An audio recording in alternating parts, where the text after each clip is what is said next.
So far we have discussed about friction. There are two types of friction: static friction and kinetic friction. And when we talk about static friction, there are two important characteristics of static friction.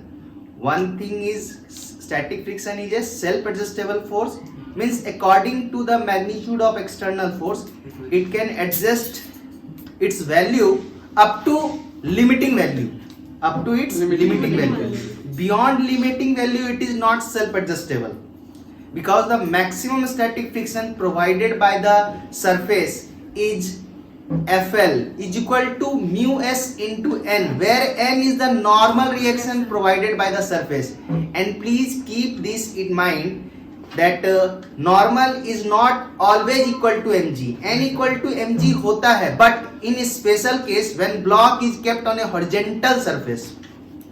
So that's why n equal to mg is not valid always.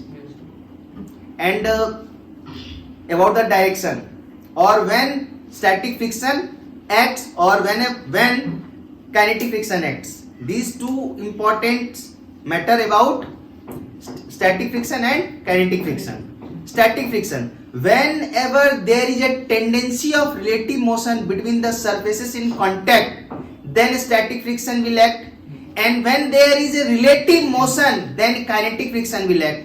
And the magnitude of kinetic friction is given by Fk is equal to mu k into n, and the magnitude of static friction is given by mu s into n. Maximum static friction, it is not static friction, isn't it?